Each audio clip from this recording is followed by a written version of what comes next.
Oh, what is going on, everybody? Thank you so much for being here. Thank you for pressing play. Thank you for deciding not to be alone on your neighborhood walk and instead turning on the Bitchuation Room podcast live stream or audio stream. I am your host, Francesca Fiorentini. You don't know where you know me from, but you know me. Next time you come up to me in a public place, tell me where you know me from. I dare you. I don't think you know. So I will be continuing my shopping at Vaughn's, okay? Until you can properly identify the multiple online streaming channels I have been on, mostly the ones on YouTube. So good to have you guys here. Yes, there is a football game, I have heard. Apparently Eminem took a knee, and that's all I need from the Super Bowl is Eminem taking a knee in honor of Colin Kaepernick. And yeah, he's the best rapper ever. That's right. I said it. Maybe. Okay, he's the best white rapper ever. You guys, so good to have you here. If you're here on YouTube, please press that like button, share the stream. People can jump in after they've finished, housing their wings, or just watching the Domino's app as their driver tries to deliver their wings, and then they get very frustrated at that poor person who they probably won't tip nearly enough. And if you're on Twitch, sup, I see you. Don't think I won't remember you in the fart song at the end of this stream. We have such a good show for y'all. We have comedian Dhaya Lakshminarayanan, who is here to talk about the Canadian truckers and their valiant stand against vaccines. Yes, we are also going to cover them, probably not in the same way that NPR has overcovered them, let's be real. We're also going to talk about Trump's pipes. Yeah, cleaning out the pipes. Okay, that was gross. I didn't want to say that.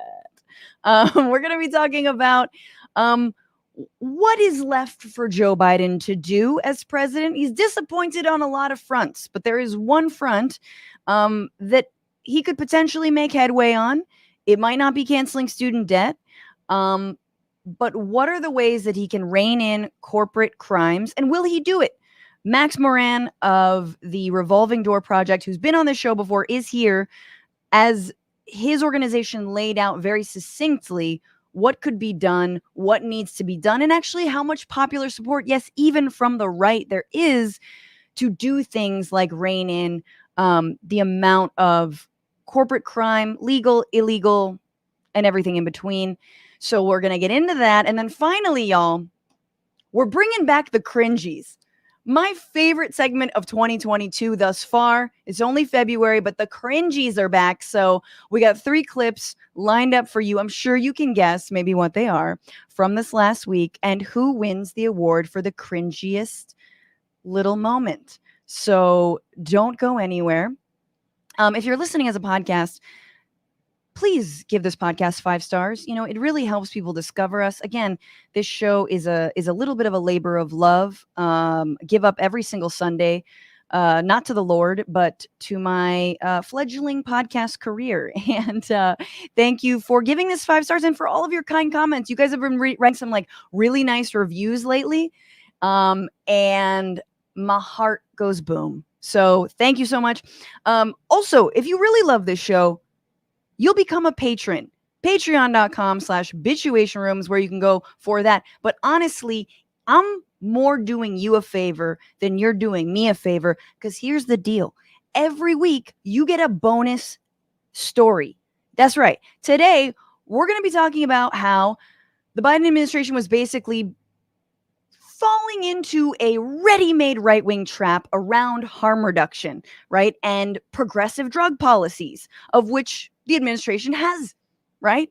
But instead, the right started talking about how Biden's giving out crack pipes, and the whole thing seems to be falling apart. So we're going to talk with Dhaya after the show about that story, what's been going on. We'll talk about drug use overdoses in this pandemic. We all know they've been skyrocketing.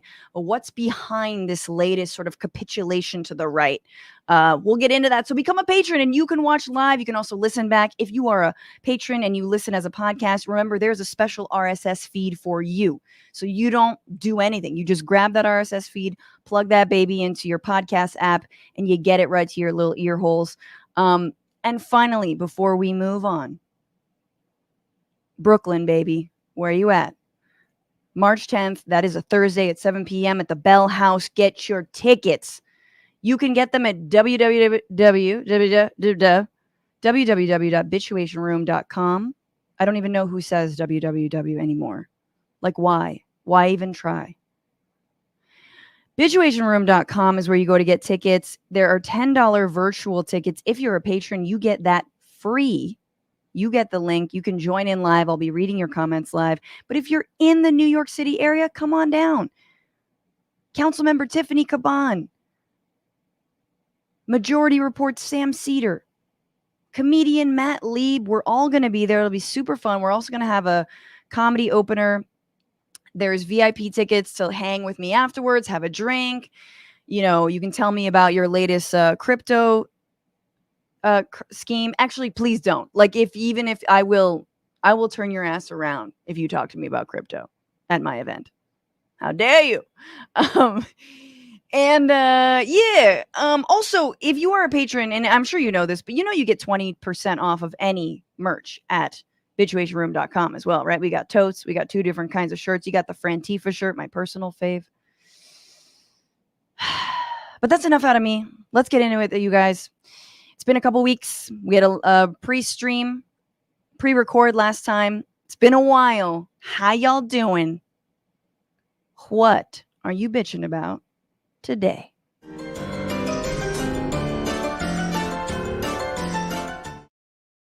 So, I am going to be very brief about this. And I'm not going to bombard you with stats, but I'm bitching about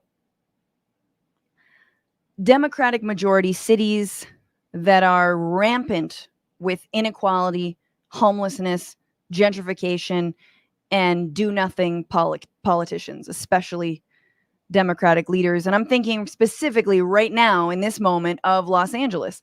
The Super Bowl happened this week, and we all know they won. And it was sort of full of lots of beautiful images of Los Angeles. The Super Bowl's happening in Inglewood, and there's a lot of images specifically of places like Echo Park. Like, oh, look at this beautiful, there's a shot of beautiful Echo Park, and you see the park, and you see like the swans. There's like swan boats you can rent and such. And I can't help remember the last time that Echo Park was in national news, which was when Councilmember Mitch O'Farrell was violently evicting a homeless encampment there. Yeah, with hundreds of police cars, officers. They put up fencing, and they said that they had temporary housing. That turned out to be less than true. It was forced housing. It was not permanent housing.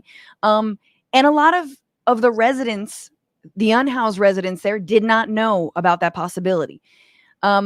And the reason that they did that was for that moment. It was for the moment of sending a drone over the city, and isn't it great, and move here. And Echo Park, mind you, is beyond the homeless encampment, is a traditionally Latino neighborhood, and it is rapidly gentrifying. It's probably one of the most expensive neighborhoods in the city, which is insane. And this is all happening under a Democratic mayor. Garcetti, who is on his way out the goddamn door. Thank God. He's going to be the ambassador to India because he does yoga. And, you know, Karen Bass is running. We've talked about that a little bit on this show, but and we have had the head of the BLM-LA movement, Dr. Melina Abdullah, on to speak about some of the wins that BLM has had here. But overall, the police are so necessary for democratic cities, and all cities, really. I mean, most cities are incredibly diverse. They're democratic leaning when it comes to sort of socially, culturally. Democrats win fairly handily in cities. And yet the police are also necessary to enforce basically a policy of inequality. When you are not able to provide for residents, when you allow gentrification to run rampant, when there is no housing rent control, when there isn't affordable housing, you use the police to then evict homeless people from a beautiful park so that you can then sort of spread your butt cheeks open for the NFL. I'm sorry.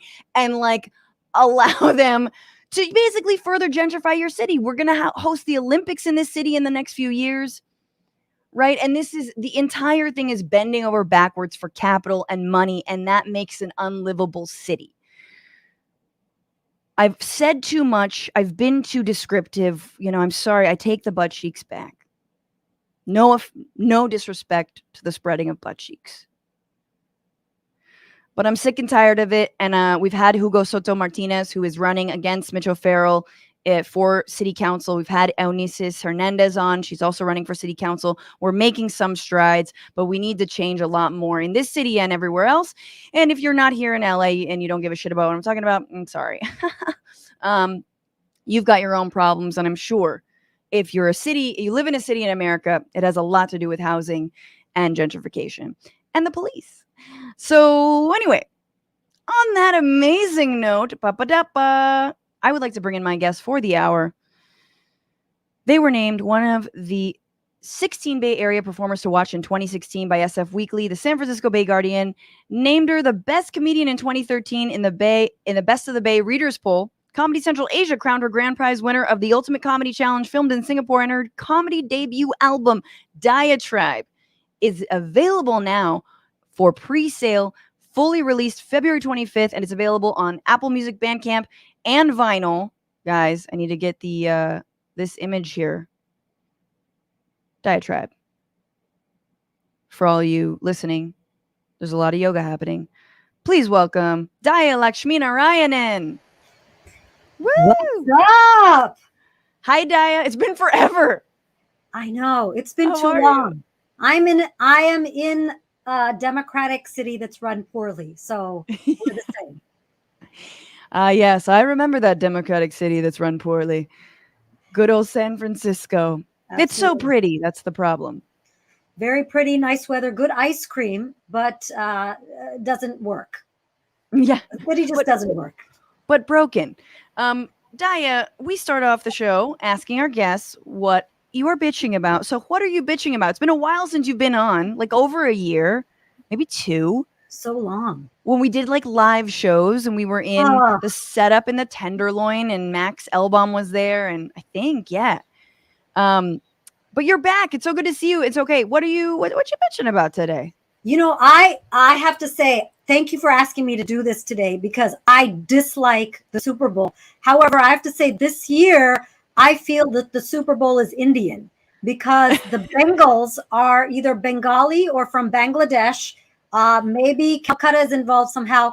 And the other team is Ram, which is one of the avatars of Vishnu, which is Ram. There's a book about him, the Ramayana, famous mathematician, Ramanujam. So the Super Bowl is Indian this year. And if people deny that, then I'm not going to watch any more Super Bowls because the NFL is racist. They're covering up CTE and they wouldn't support CAP. So either we make it more Indian or we stop watching. What's the halftime show if the Super Bowl becomes more Indian? Oh, wow. It would just be like a bazaar of food. It would be, street food, pani puri, samosas, like anything that could potentially like be a little bit of a risk, which is the exciting part of street food. Right.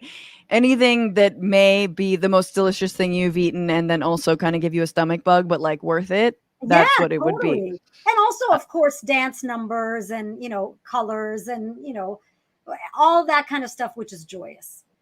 Yeah, I love that. I would be down for that. But I want only old 90s rappers to like be wearing saris and dancing. Like I want it to also be Mary J. Blige and Snoop Dogg and Eminem and all that. But Yeah. that's really funny. So who do you think? Okay, we don't have to talk about it. We know who won. Oh, okay. We know who won. We'll know probably very, very soon. But are you bitching about the fact that people aren't recognizing that the Super Bowl is Indian? Yes, I'm saying either we recognize that it's Indian and we put the spelling bee at halftime, or if you don't accept that it's Indian, completely boycott it because of these other terrible reasons about the existing NFL. I love that. I'm not usually into the binary in any way, but in this case, yes. Oh yeah, but that's the whole thing. A lot of people are like, "Oh, fuck the NFL, fuck Roger Goodell. I support Cap," and then they're like, "Ooh, I like that commercial, yeah." And like, guilty is charged. I'm like low key, like, okay, I gotta feel like a dumb American once a year, and maybe that is today.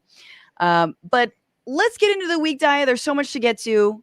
A lot happened. This was the week where we learned that the CIA has been illegally surveilling American citizens and residents for decades, thanks to a new letter released by Senators Ron Wyden and Martin Heinrich. But we already knew that, guys. I mean, like, we all know that when you say coup too many times into your phone, you get ads on your phone to join the CIA. It's super awkward. But now instead of watching Banana Republics, they're just watching a guy named Hank inside of a Banana Republic. And Hank is like a big downgrade from Noriega, like it was like Allende, Noriega, and now the CIA is just like, what's Hank gonna buy? Ooh, khakis again. Like they are reaching. COVID deaths in the United States hit 900,000 this week, the most of any country in the world. And yet, states around the country are now dropping mask mandates because if there's one thing Americans love, it's a good action franchise. We want more content. And at this point, let's just congratulate Fox News and give them their well-deserved Dead Time Emmy. That is the award for how many people listen to you and are now no longer living. It's a whole separate category. The extremist Supreme Court upheld Alabama's racial gerrymandering rules, which makes sense because the right has to combat the number of their voters who are dying from nature's gerrymandering or COVID-19. Amnesty International is declaring for the first time, this is a couple weeks ago, that the Israeli treatment of Palestinians in the occupied territories is in fact apartheid. And yet the paper of record, the New York Times, has not reported on it. But please print a new op-ed from Thomas Friedman about how crypto can de-radicalize Islam. That's coming. And finally, reports that the testing for Elon Musk's behavioral fixing brain chip called Neuralink are that it's been subjecting monkeys to incredible suffering. And let me just say, for the record, when the workers' revolution comes for the 1%, Elon will meet the exact same fate, baby. We will drill in your brain and we'll put some chips in there and you will suffer. Yeah, I said it. Yeah, it's getting weird. For everything else, this is the week where.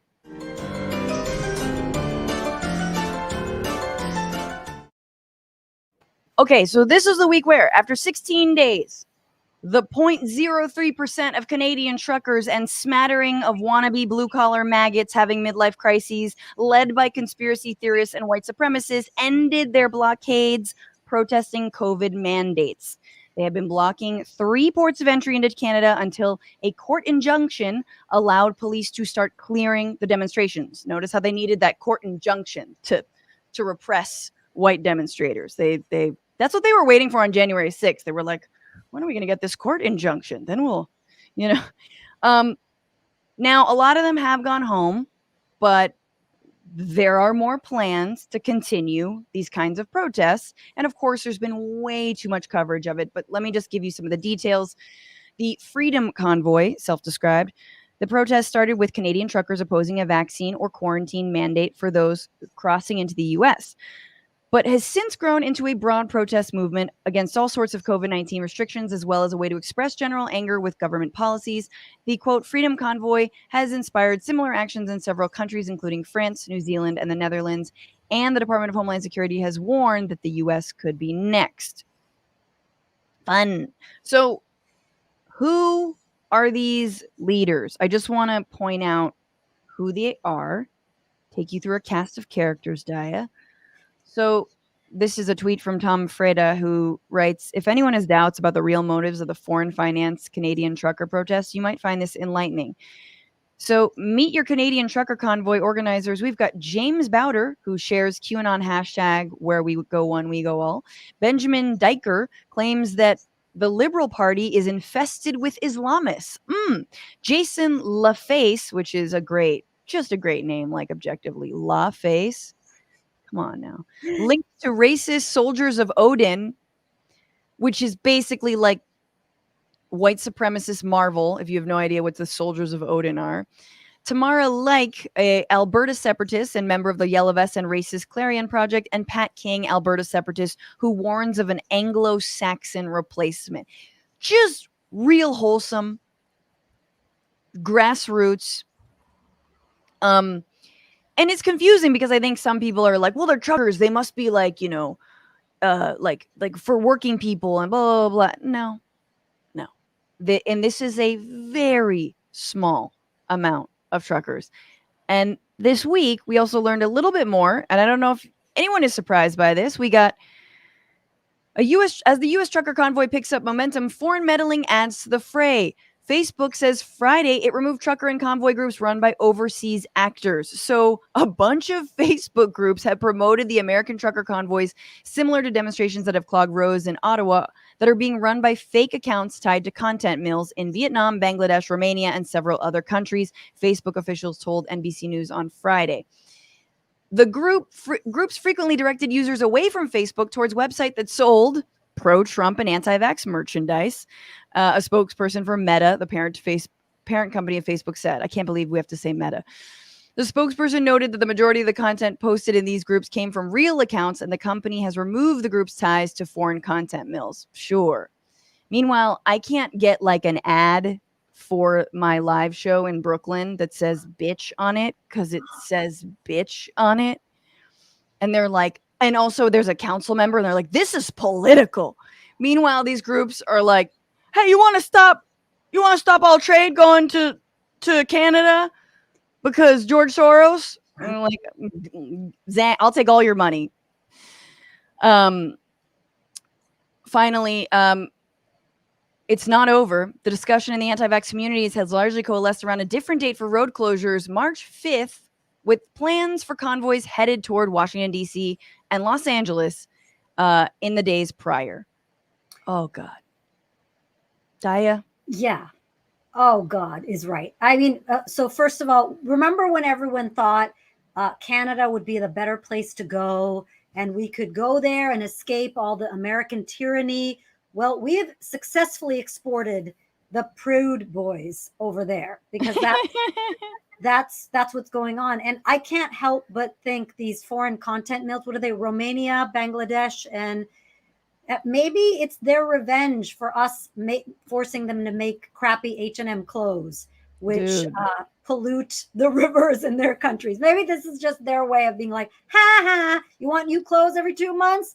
We're going to destroy your democracy.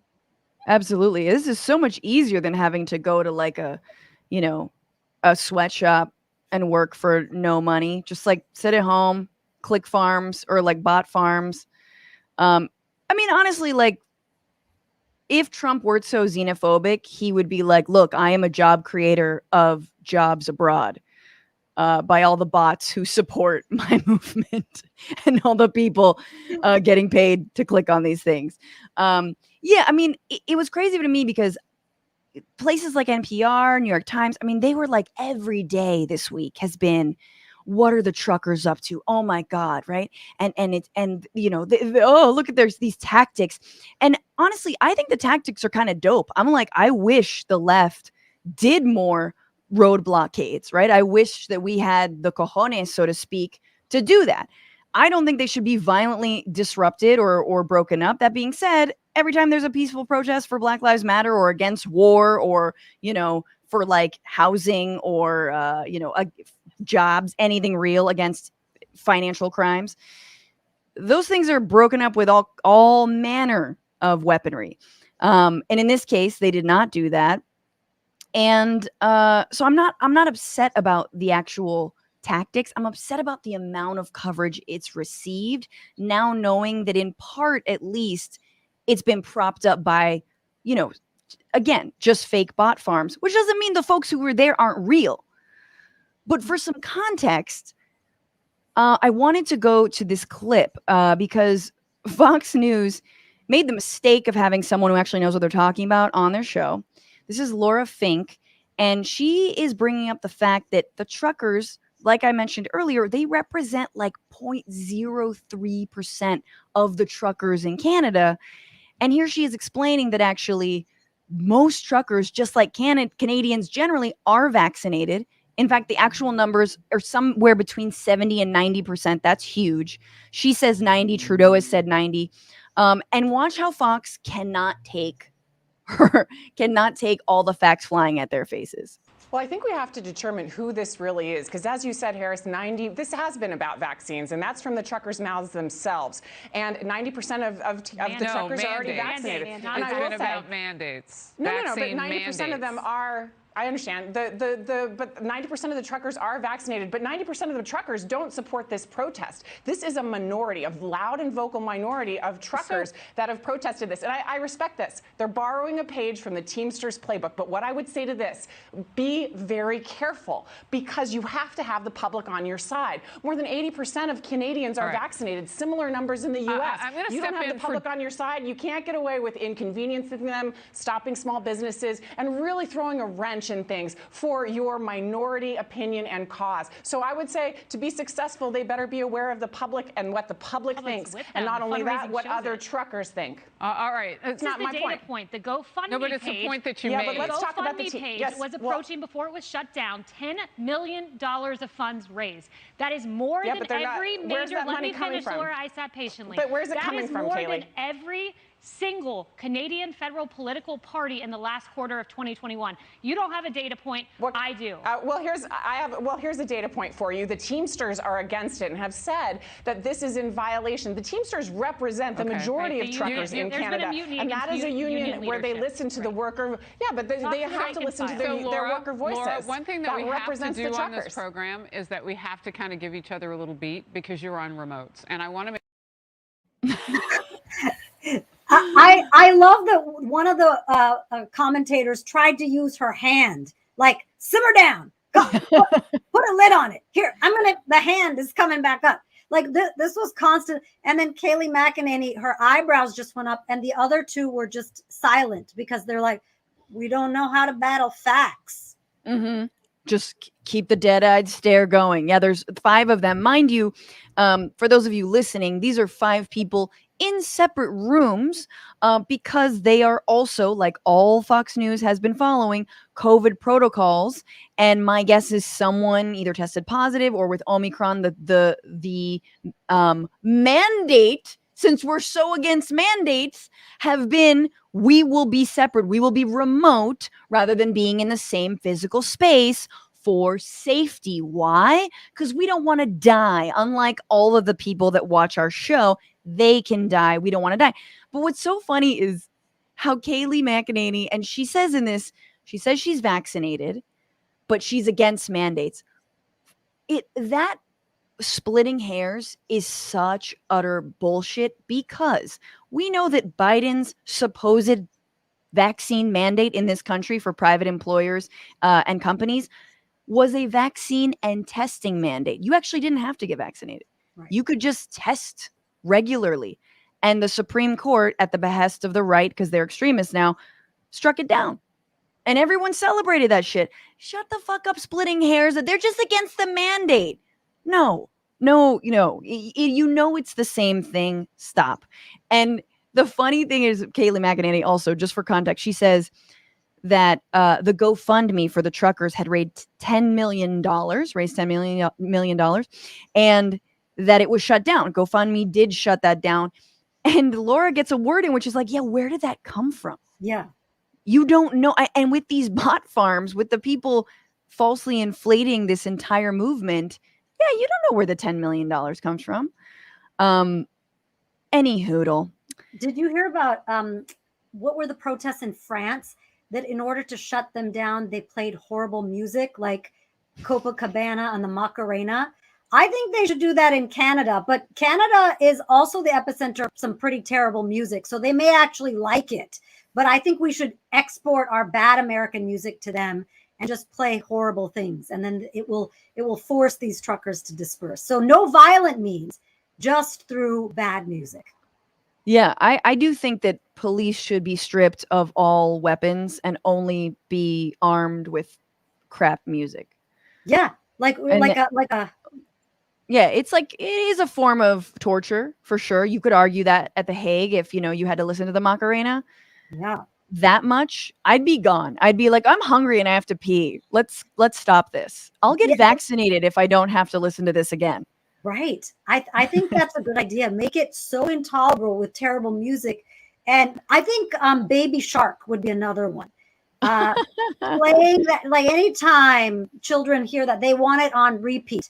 So just put children in there, the children of these people who don't want to get vaccinated, have them request Baby Shark and all of these other songs of anything from Frozen would also oh my God. Annoy these people so much. But they're splitting hairs. They say we're not against vaccinations or masks.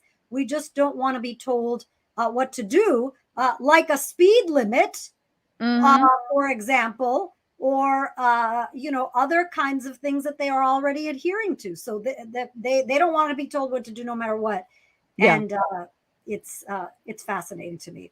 Yeah, I mean, I think the last thing I'll say is just the ways that like the amount of coverage that something like this gets, even though it's a minority, and the majority, it's the way that the media works generally, which is the majority of Americans, let's say, want healthcare, universal Medicare for all, right? Something like 50 to 60%, over half. You're never going to hear that. Right? You never talk about actually what the majority wants. The story is small, loud minority. And I'm either at the point, I think there's a lot of fatalism where it's like, well, this country's crazy, look at all these QAnon conspiracies, and they are an actual minority. Yeah, there are people under a bridge in Dallas drinking, a random concoction of ivermectin and chlorine, but like that is a small, it's a fun minority to talk about, but it's a minority. And I just love, like, it's fun to hear the word minority on Fox News, and they have to be like, you don't mean people of color, you mean crazy whites. I was going to say, as a small, loud minority myself, I can guarantee you people don't listen to me as much as I would like. Have Dhaya on. She'll talk about it. All right, let's move on. So obviously, it was a fun week because this was the week where we finally know why Trump's been obsessed with toilets and water pressure. No, not because he can't get to the toilet before he just goes doo-doo in his Depends, and not because the Filet-O-Fish kind of backs you up, but because toilets can never seem to handle the amount of incriminating documents you want to flush. Drug dealers, of course, can relate. This week, we learned that thanks to yet another Trump administration book, this time by Maggie Haberman of the New York Times, we know that the White House plumber, had to make several visits because Trump regularly used the toilet to destroy documents. Just try to flush them. Like, that's the worst way. I'm sorry. Like, toilets can't even handle like a super tampon. You know what I mean? And I think when Trump got to the White House, he actually removed the low flow toilets, right? Because because they were so racist. They didn't want to use the Obama toilets. Remember this? Oh my God. I had blotted that out. They were so racist that they were like, remember the separate water fountains, separate toilets now. They brought this white supremacy back in fashion with toilets. And this whole Trump family is obsessed with toilets. Remember, Ivanka and Jared wouldn't let the lowly workers use the toilet inside the Secret Service. Like they could, so they had to rack up a bunch of bills. And then Trump, didn't he have a gold toilet for a while when he lived in New York before he fled? Yes, he did. As an asylee to Mar-a-Lago. And I think he said a long time ago when he was dating that he hated the idea that the women he was dating would take a shit, and he was very against women having any kind of bodily functions. Right. Women don't poo. Yeah. He's got a little thing. I'm surprised that Jared and Ivanka and the Trumps didn't just like lay down the documents they wanted to destroy for the Secret Service to poop on, like as if they were like, pets. Just like, here you go. A perfect place. Like you could almost see that happening. But okay, so the details of this, there are few. And Maggie Haberman, remember Maggie Habes and Donnie Trump, they're kind of homies. Yeah. She's like his centrist buddy bud. She's given him a pass on a lot of things, and she does not claim that this is criminal. Right. But she's still using this to sell her book, this sort of very salacious new detail. So while President Trump was in office, staff in the White House residence periodically discovered wads of printed paper clogging a toilet and believed the president had flushed pieces of paper. And this is from Haberman's new book, Confidence Man. The worst title of anything. It should be called Constipated Man, I think. Because we've talked about this before, Francesca. I think if you had a bidet in the White House, this would, people would know. People would have been smart earlier. They're like, you don't need to be, on the toilet that much. Something else is going on. So they would know it's not a cleanliness thing. It's something else. But how did they not know this for so long?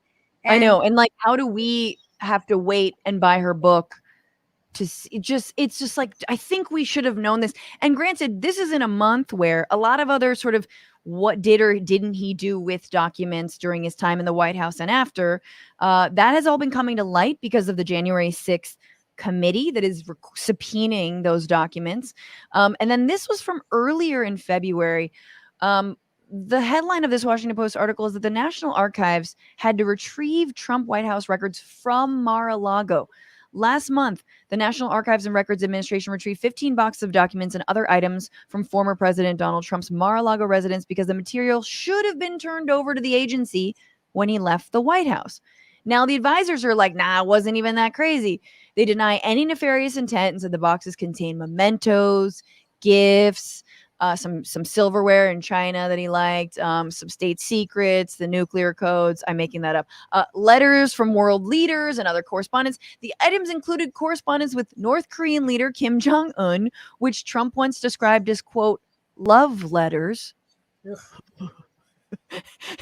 As well as a letter left for Trump by President Barack Obama, according to two people familiar with the contents. This is generally, so the National Archives, which I am like, I just imagine like someone with like way too tight of like little khaki pants, maybe Hank from Banana Republic I was talking about earlier, like who are like, hello, we are here from the National Archives, like, Trump's like, you're a nerd, get away from me. But like, I didn't even know there was a National Archives that like came and did stuff and like grabbed stuff. But lo and behold, I learned, because Trump helps us learn about government because he tries to destroy. So the archive said they had struggled to cope with a president who flouted document retention requirements and frequently ripped up official documents, leaving hundreds of pages taped back together, or some that arrived at the archives still in pieces. Some damaged documents were among those turned over to the House Select Committee investigating the January 6, 2021 attack on the U.S. Capitol. Yeah, I mean... the idea that this president would be good with keeping records or had any thought that he was a public servant at all, or that we paid his salary. I mean, no, that shit is lost on him. Remember, he doesn't want his briefings to be in words. Like it was just like all on like construction paper with like a smiley and a check mark and stuff. I want to see that in the National Archives, like how he had like puffy stickers and scratch and sniff gasoline because gas prices are like, I want to see how they presented information to him so he could understand it. Totally. And remember how we learned the detail that he would only read a brief if it said his name? Like the more it said his name, the better. So yeah, just imagining like the annual transportation Trump shows that emission levels are Trump, Maybe it had to be like an anagram, like it had Trump down the left-hand side, and each one was like taxes, Republicans, underwriting, what was the M for? M for I don't know.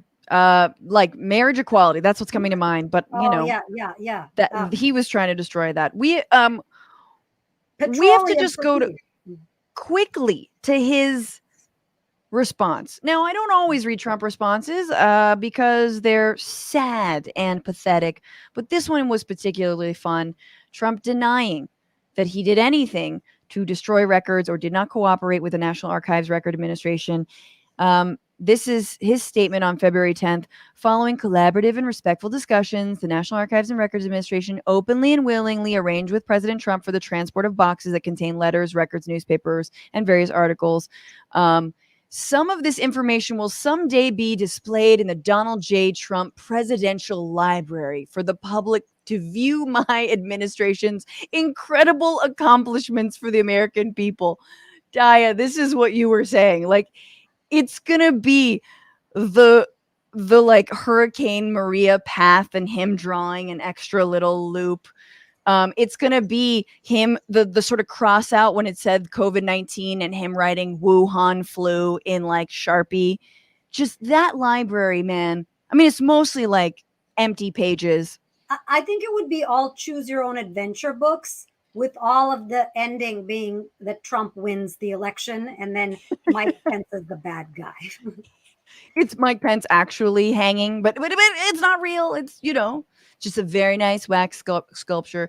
Okay, so he says, it's another fake story that I flushed papers and documents down a White House toilet. It's categorically untrue and simply made up by a reporter in order to get publicity for a mostly fictitious book that I definitely sat for and was interviewed for. The Democrats are just using this and the unselect committee, sick burn, bro, of political hacks as a camouflage for how horribly our country is doing under the Biden administration.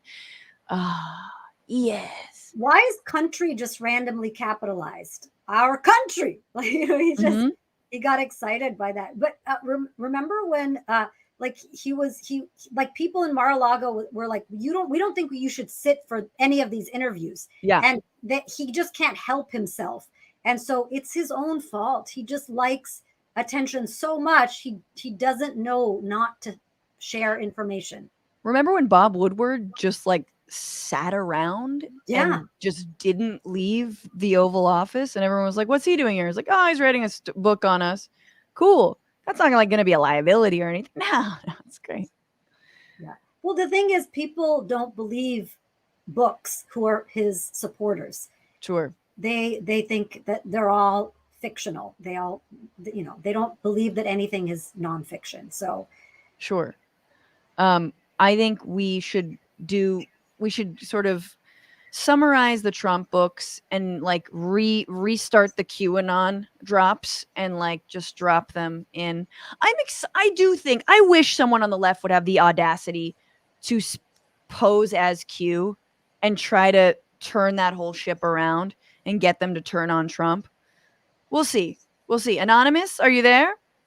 Are you a you? Who are you? Anyway, we got to move on. We have to bring my next guest in for the interview, for the sitch. He is a research assistant at the Revolving Door Project at the Center for Economic and Policy Research. His prior work has included research, writing, advocacy around financialization, systemic risk, international criminal law, and the role of money in politics. Please welcome Max Moran.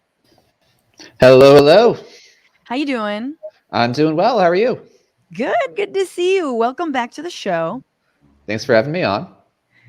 No prob. So I want to talk to you about a couple things. One, this new study that I believe Data for Progress and Revolving Door Project put out, basically polling Americans about their feelings about corporate crime and whether or not it's a problem, whether or not they believe that the government should be cracking down on it. And overwhelmingly, the answers all pointed to, yeah, do that. What's sort of the most startling part of that report, and why'd you all put that together? Yeah, so two really great questions. First, again, thanks for having me on. So this is all part of a project that we're doing, which we're calling the Corporate Crackdown Project. Basically, taking a step back and saying, okay, we're 1 year into the Biden administration. I think we can safely say things are not exactly going great. I think we can pretty safely say that, any sorts of high hopes that like people across the spectrum, really, I mean, certainly on the left, but also really a lot of just average centrist supporters or people who voted for Joe Biden are feeling a little bit disappointed and needing to sort of like take a step back and ask ourselves, okay, what has Biden not really done that he should be doing in order to try to turn his ship around? And also specifically, what are things like, within the stuff that even he accepts that he can do, as you alluded to earlier, and as, we have been screaming from day one, one of the biggest things is Biden can cancel student debt with just a couple of signatures. There's enormous amounts that he can do on climate change, on a broad range of different issues through existing executive powers. In many cases, he doesn't believe that those things are legal or is sort of like dodging the question. But even on things that Biden agrees he can do, what isn't he doing? Mm-hmm. Now, a large amount of the executive branch of the federal government is basically built to police corporate crime. It's basically built to police corporate activity and rebalance things when inevitably big business tries to screw over little people. Now, we know that isn't really what the executive branch has done for at least 40 years, 50 years, however you want to start the beginning of the neoliberal era.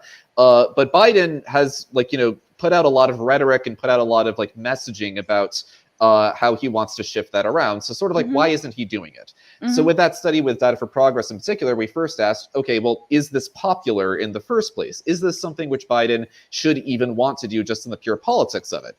And the answer is overwhelmingly, oh my God, yes. Yeah. One of our biggest findings was that this enjoys crazy amounts of support, not just on the left, not just in the center, but even among registered Republicans. Something like 66% of Republicans said, yeah, I absolutely want the government to fund more parts of federal agencies which crack down on corporate crime. You have Republicans admitting that they want to pay more taxes, or they want to increase funding for government services if it's in service of bringing the biggest actors down, and if it's in service of trying to rebalance this economy a little bit more. So our first finding here was just, if you have any questions, Joe Biden, about whether this is good politics, this is crazy good politics. Why aren't you doing this? Yeah.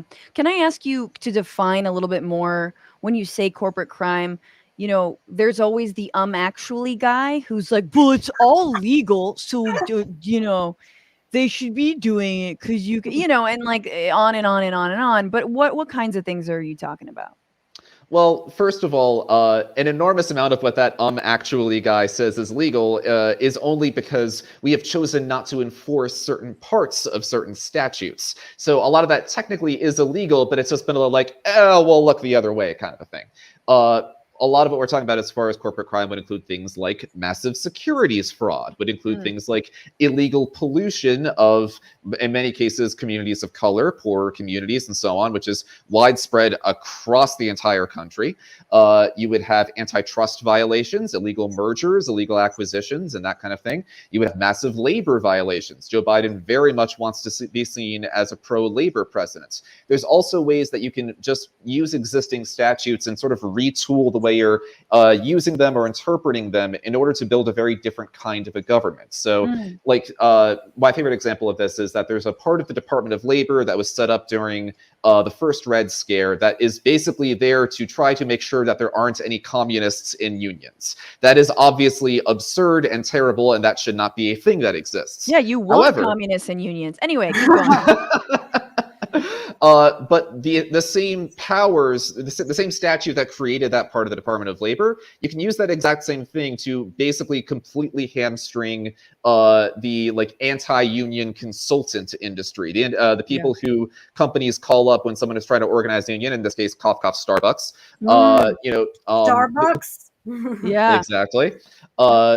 Like the exact same sort of statutes that are basically built to say, like, you know, these elections should be fair. They shouldn't be influenced by outside actors. Hey, look who's an outside actor. It's this guy who was hired just to keep you from organizing a union. All of these would be ways of reorganizing the executive branch in order to promote, like, you know, a vision that we are fighting for the little guy. Yeah. Can I ask a question? Because on this show, I feel liberated that I get to be the not knowing person, and Francesca and you can be the smart people. So I have a question. California has a lawsuit against Elon Musk right now and Tesla for that's discrimination, racial discrimination. Is that part of corporate crime? And also this New York pay transparency law that just got passed. If people are not disclosing what they're paying or they're hiding that, is that part of this as well? Absolutely. I'm more familiar with the Elon Musk lawsuit, so I'll take that first. That is absolutely, like, those kinds of racial discrimination cases, racial discrimination, like EEOC stuff, that absolutely falls into what we're talking about here. And that actually gets at one of the other big problems here, which is that when you have like state level actors, or when you have, like, you know, people coming together in order to bring a lawsuit, like a class action kind of a thing, so something that isn't the federal government cracking down, but it's still, like, you know, people trying to bring these things to account. There's a lot that the federal government could do to basically just sort of co-endorse some of those actions, or to file amicus briefs, that kind of a thing, in order to assist this kind of an action. First of all, that's going to help them win the case, because, you know, government lawyers are good lawyers. But moreover, again, like, just on the pure politics of it, this kind of thing would be the Biden administration making a point of saying, yeah, we think it's really fucked up that Elon Musk is, like, you know, running this, like, you know, basically segregated system at the fucking Tesla factory. And we are going to do something about that. That's good politics. That's good policy. That's, like, you know, just something good that Biden can be doing that he isn't for no reason. Yeah. I read this, and I was really struck actually by the number of Republicans that agreed that corporate crime is a problem, and that sort of elitists are having their way on the working people, and that the government mostly looks out for the rich. So this is part of that study. The vast majority of voters believe that the government puts their interests of corporations and the rich above their own. And Republicans agreed by 77%. And that's huge. And it is part of, again, the way that, yes, racism, but we have to tap into and understand that that fake populism that Trump ran on and Trump governed with, and still utilizes, and the right still utilizes today, that is incredibly moving. I guess when I read all this, and and you can tell me what you think, but you guys also put out a piece that was like what Biden's message should be, that was essentially, look, let's take up this mantle of real populism, of, like, the real, for lack of a better term, 99% working people going up against the 1%. It is politically smart. It is policy-wise smart. It will, in terms of benefits, in terms of the money that will come into the government, if you actually, let's say, you know, close tax loopholes, or make sure that, like, rich people are paying their taxes instead of, like, auditing small potatoes, mom and pop, whatever. In what world would Biden actually do this, Max? Like, we've seen who he is. Like, he said he wanted to be FDR in the campaign trail. He's not going to be FDR. He's bending over backwards for Republicans. He's calling Mitch McConnell his BFF, you know, at the prayer breakfast. The stars in my eyes have completely gone out for any hope for this administration. Am I wrong? I hope that you're not. I hope that you're wrong, because if you aren't, then things are really, really, truly bad for going to get worse for a very long time. Yeah. I think that your cynicism is not at all misplaced, and I certainly have felt a lot of the same. I think that the thing that has to happen is Joe Biden has to get basically scared out of being scared. Joe Biden and the rest of the Democratic Party have spent, and especially the Democratic Party that he came up in, have been deeply terrified of alienating anyone for a very, very long time. Have been deeply terrified of ever really having a backbone and standing up to criticism on practically any topic. Right. A large amount of what we're proposing here, as you say, is about reclaiming the mantle of populism, which necessarily means you are making an enemy. The whole idea of populism is that you establish who the elites are, who the people are, and the people have to beat the elites. But if you are a populist, you get to pick what makes someone the people, what makes someone the elite, which is how you get fake right-wing populism, which is basically just racism. What Joe Biden has to do is talk about the actual elite, as in the 1%, as in wealthy billionaires, as in Elon Musk running a racist factory. And he needs to define the actual people as anybody who's not that. Again, if you're doing that, you are inherently setting up a conflict. We think that's a good thing. That's a really good thing. If you have conflict, I mean, Francesca, you've worked in the media for a while. You know, conflict drives stories. If someone's getting mad at you, then they're going to say something dumb, and then you're going to say something back to them, and then you're driving conflict and you're driving the narrative, right? But the rather than reaching for that center. And sort of as he, this Republican whispering that he promised he would do, which we all knew wasn't going to work. Of course. The gooey center. I like how you said that Joe Biden has to be scared out of being scared. It reminds me of those juvenile detention things where they call in the guest speaker and they're like, "You want your life to be like this?" I think they should get Jimmy Carter to be. You want to be a one-term president? No, look at this. And then just totally. Because Joe Biden comes out of the politics which thinks that's you're gonna help those kids, right? You're gonna get someone in there, you're gonna scare them straight. It's like, well, Joe, guess what? Now you're gonna get scared straight. Now it's time for you to have someone come in and talk. Because Joe Biden is such I don't know what they call him, he was born with a Senate declaration in his hand, or whatever. He's been there for so long. Before Delaware was even a state, he was a senator. Yeah. There's Republicans and Democrats are working together on this anti-insider trading thing because that's anti-elite. Nancy Pelosi for a while was like, I don't know if we should do that. And then everyone's like, we should do it. So could Joe Biden, get with his former colleagues in the Senate and also in the House and say, hey, I'm against elitism. Look what they're doing. We should do this for, we should prevent people from doing insider trading in many different industries, and we should make it a crime. I mean, there's one guy. It starts with us. Yeah, absolutely. That is absolutely also, what he should do. Go ahead. Also stock buybacks and all that other bullshit that is legal somehow. But he doesn't like making enemies, right? And he has been avoiding that. So I guess I'm still wondering if he still has it in him.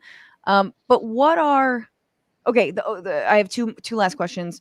One is, or just a note, I think it was really interesting reading the report that also there is more faith in entities like OSHA and the DOJ than I thought existed. I thought that the DOJ, after Bill Barr had his way with it, and after Bannon tried to, hollow the government out from the inside, I thought all those institutions and nobody had any faith in them. I mean, personally, I don't have that much faith in the DOJ. But overall, this reporting shows that it's actually not completely gone, and especially OSHA. People do support OSHA, and which ultimately supports workers' rights. So there's some cachet there. There's some clout that can be worked with. And are we talking about obviously circumventing Congress, meaning we don't have to get Joe Manchin or Kyrsten Sinema on board? Yeah, I mean, Well, first of all, I wouldn't call it circumventing Congress as much as just literally doing the job of being the president. The job of being the president, amazingly, is not to like give decrees on TV and say, I want you all to pass this bill, and then that bill doesn't pass, and you say, well, shit. The job of being the president is running the executive branch. OSHA is a part of the executive branch. You should do stuff with OSHA. People like OSHA because they know that OSHA saves their lives in many cases. OSHA improves their working conditions. People like the EPA because they know that's like when the EPA is funded and has power to actually do things, it improves the air that they breathe and the water that they drink. I think that there's a lot of disdain for like Washington bureaucracy as a concept, but like people want the government to do things that helps them. And what we're trying to say here is do stuff that helps people. It's really just that simple. It's both do stuff that helps people and also do stuff that penalizes the people who are hurting people. This really should be pretty common sense stuff, and it's a lot of what you ran on. So, use the powers that are at your disposal, which is an extraordinary amount of power in the federal government, and just do stuff with it. Right. I'm thinking of Lena Khan heading the Federal Trade Commission as a huge win for obviously folks like yourself and by extension all of us, but people have been advocating, progressives in these government positions. Are there any wins or victories or sort of cracks of daylight that we should be celebrating or paying attention to? Absolutely. This is a little wonky, so I'll try to keep things straightforward. Basically, there was a terrible Trump appointee at the FDIC, the people who make sure that if there's a banking crisis, you're still going to get your money. This was a terrible person, Yelena McWilliams, that's her name. I'm sorry, blanking on it. Basically trying to sell everything that she can off to fintech companies and to Wall Street companies and so on. The Democrats, who technically constitute a majority of the board, but she's the chair of the board, basically said, we want to start actually doing things, and we're the majority, so we're going to outvote you on this. And she turned around and said, this is tyranny, this is horrible, you're not allowed to do this, even though nothing in the statutes that set up the FDIC says anything to that effect. And the Democrats stood their ground, and then she resigned on New Year's Eve. And now there's an excellent acting appointee there who's already moving forward to crack down on financialization, crack down on securities fraud, on all kinds of terrible things that are happening there. That's huge.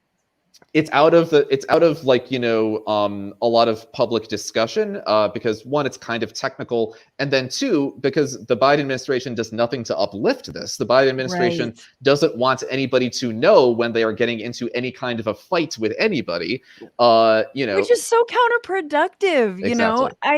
I find it counterproductive because at least the right wouldn't understand how to spin that, but if you tried at least. I think that people on the left would actually understand how to lift that up and shout that out. And I feel like there was a lot more goodwill. I mean, anyway, he's burned through a lot of his goodwill. And especially with Build Back Better just flopping. I'm wondering if we can do the same with that parliamentarian, Max. Can we ice her out? What the hell?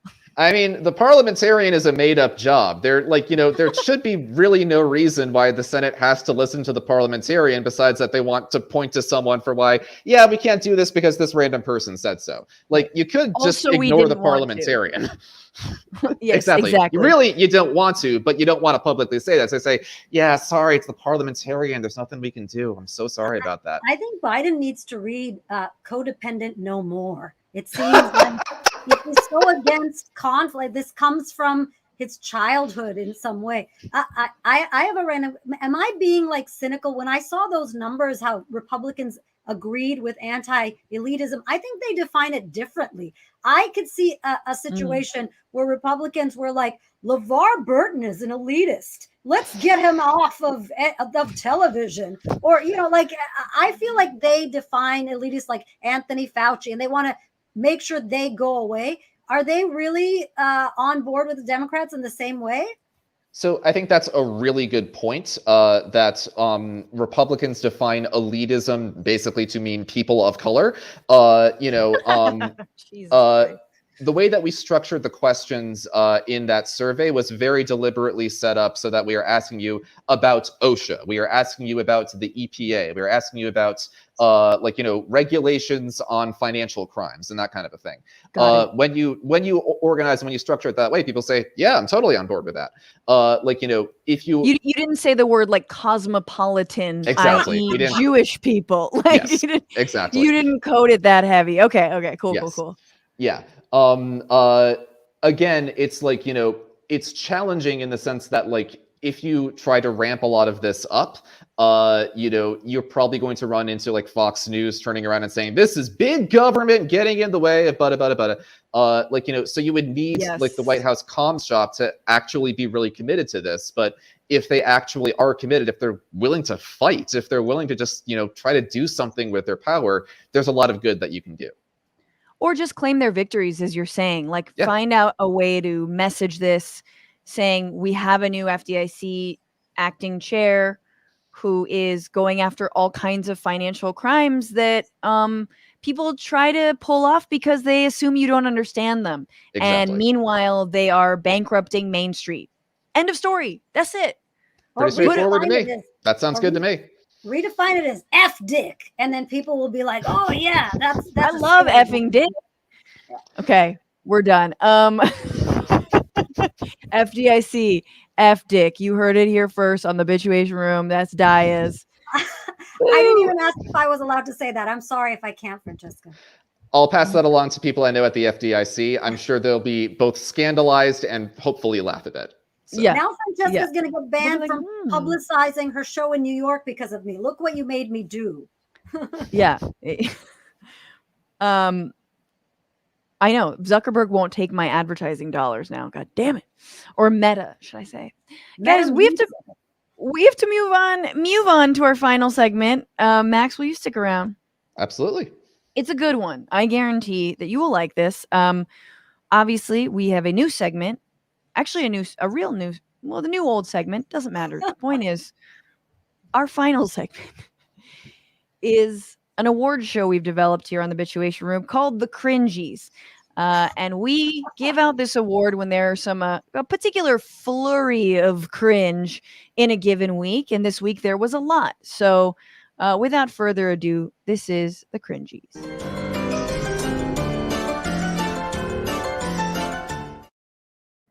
And the nominees for Cringeys are Marjorie Taylor Greene in Gazpacho Gate. Not only do we have the DC jail, which is the DC gulag, but now we have Nancy Pelosi's Gazpacho police spying on members of Congress, spying on the legislative work that we do, spying on our staff, and spying on American citizens that she really hit the hard gazpacho. There wasn't even, anyway, we'll talk about all these nominees. The next nominee for the Cringeys is millionaire Dave Chappelle, formerly a favorite comic of mine, in front of the Yellow Springs City Council, essentially threatening to pull any money that he's invested into the city if they go ahead with an affordable housing unit or affordable housing plan for a new development. Hi, I'm Dave Chappelle. I just want to say, and Marianne, I can talk to you about this privately. I don't know why the village council would be afraid of litigation from a $24 million a year company while they X out a $65 million a year company. I cannot believe you would make me audition for you. You look like clowns. I am not bluffing. I will take it all off the table. That's all. Thank you.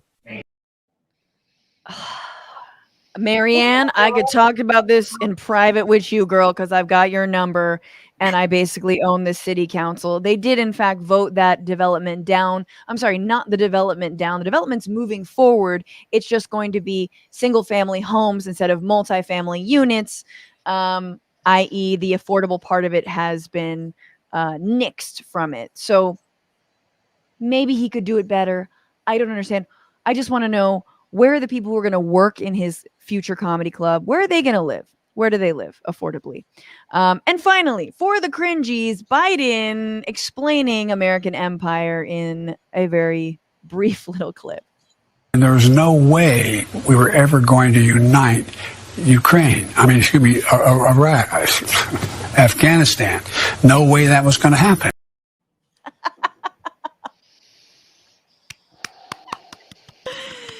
Judges, who gets your cringy for the week, Dhaya? I think it's Marjorie Taylor Greene, because she got gulag correct, because I thought she was going to say goulash, which is another delicious food. So Marjorie Taylor Greene beans is my vote. I love it. Goulash, which is a super stew of meat and vegetables seasoned with paprika, originally from Hungary. Yeah, why wouldn't you be consistent with your soups? If you're going to go for one soup, be consistent. Goulash. Also, Larry David invented soup Nazi. I think the gazpacho police is stealing from Larry David. Oh, for sure. She should have credited that. I have thoughts on gazpacho. My biggest problem with the gazpacho discussion is that people have been naysaying gazpacho, which I find delicious. I fucking love a good gazpacho. But there are a lot of people who are like, ew, I don't even like it. Like, it doesn't like you. On a hot day in California, gazpacho is fantastic. Yeah, who's naysaying gazpacho? Really, I don't know. I've seen a lot of the negative gazpacho discourse, and I think, yeah, we need to chime in and just defend it with a little bit of garlic. Just like Max, who gets your cringy? I was gonna go with Biden, but I think this discussion, like, for one, like, just as a Jew, I feel a little weird not giving it up to Marjorie Taylor Greene for, like, misrepresenting the oppression of my people, and also now that I'm hearing people are bad-mouthing gazpacho over this, I do want to stand up for delicious tomato soups, so I am going to give it to that one. All right. Very good. Here's what I will say. The Chappelle video is insanely disappointing, but on brand with who he's become. I didn't really cringe, but I did. I did cringe. Marjorie Taylor Greene's is just, you're so dumb. You're so stupid. You're a 3-year-old. I am like amazed. I'm more than cringe. I'm amazed and amused and taken aback. And then she leaned in and said this was her Kofefe moment. Like, sure, girl, sure. Just like, anyway, this bitch went to the Holocaust Museum to try and understand it after she's like, oh, I learned a new word. Gazpacho. Yeah, that was a secret police. Amazing to me. But the real cringe, the cringiest, the like little chill up your spine for me is Biden forgetting which country that we've invaded or are like mobilizing troops in or are funding opposition in. Like, just conflating everything with one another. And the guy's got a lot on his mind, but it just goes to show we've been in way too many countries. And man, I hope we can avoid war in Ukraine. I think we will. I didn't mean to bring it down, but in honor of her winning the cringy, here she is again, Marjorie Taylor Greene. Not only do we have the DC jail, which is the DC gulag, but now we have Nancy Pelosi's gazpacho police. All solidarity with gazpacho and Jews. Max, thank you so much for being on. Where can people find your work with the work of Revolving Door Project? Yeah, we are at therevolvingdoorproject.org. We're also at Revolving Door DC on Twitter, and I'm at Max Moran High on Twitter. Amazing. Follow Max and Revolving Door Project. They're wonderful. They do really good work, and I appreciate some of this insider understanding. And all the good policy people that are out there and all the progressive policy people. I know it takes a lot for you guys to stick around, but we need you. So take very good care. I hope to see you again on the show. And Dhaya, you have a new album. This is your debut album premiere. Thank you for asking. Yes. Debut album, even though she's been crushing it for so long in comedy, and I'm so excited for this. Can't wait to listen. Everybody, check out Diatribe. You can order it now. Coming out February 25th. Bandcamp. I have a link. I have a link that I think I sent earlier. Blonde Medicine. You can get the album on Blonde Medicine. You can download it on Bandcamp, Apple Music. If you want vinyl, though, you have to go to Blonde Medicine. Blonde Medicine. We support Blonde Medicine heartily. Those are homies. Yes. BlondeMedicine.com. Go and support Dhaya and get this album, you guys. Comics need you. We've had a rough few years. And it's always a pleasure, Dhaya. Be very well. Thanks for being on. Virtual hugs to y'all out there. Let's get to some of your comments. Finally. My God, you've been waiting so patiently. Hippie Spot says, Fran, you are my Sunday church. Anytime. Cryptid Madge says, wait, today's the Super Bowl? Yeah, and the Rams won. I got Rams, yams, hams, lambs. She's got Rams. We've all got Rams. Charm Chaos says, Neuralink turning chimps into content moderators. I mean, honestly, that's what he wants to make an app. I swear to God, reading what they were doing to the monkeys made me so fucking mad. Hef, this is clearly about the truckers in Canada. Put maple syrup in their gas tanks. What if we find that that's like a renewable energy?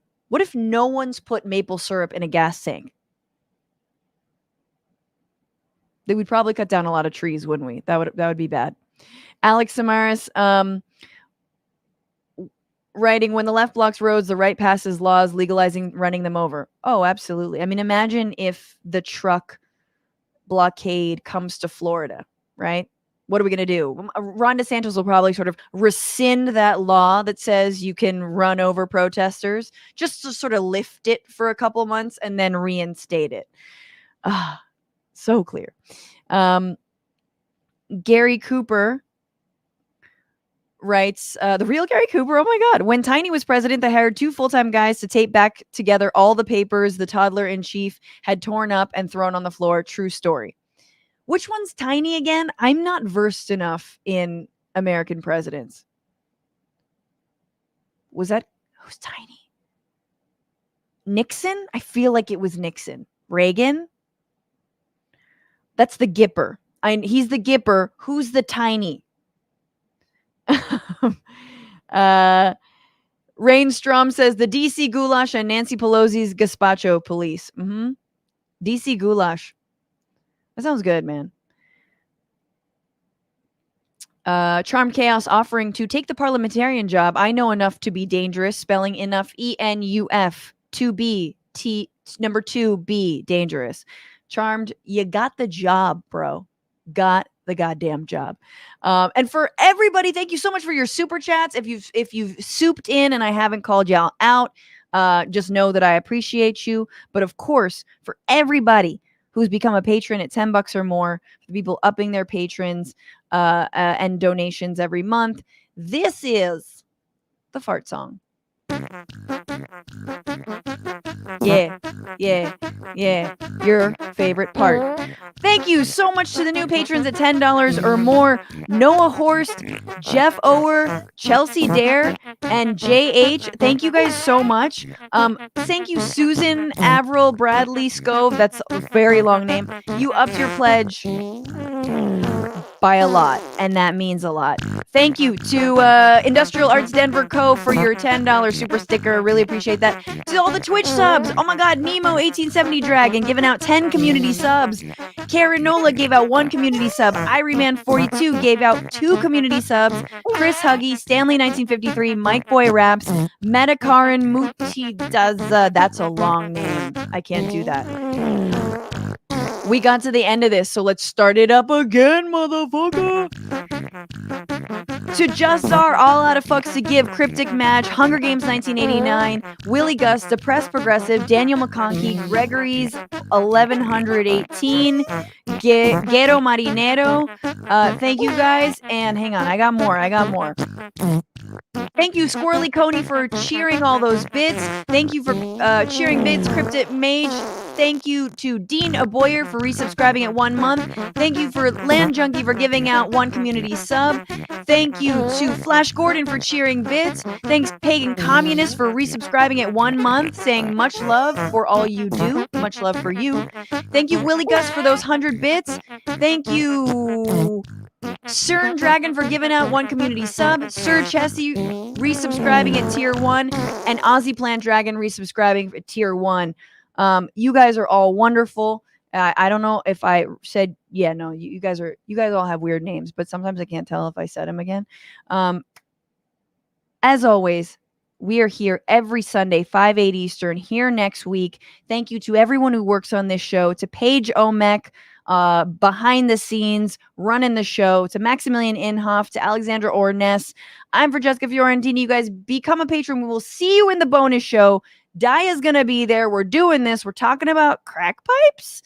So join patreon.com/Bitchuation room. And until then, fight the power, fuck the patriarchy, and don't just bitch about it. Be about it.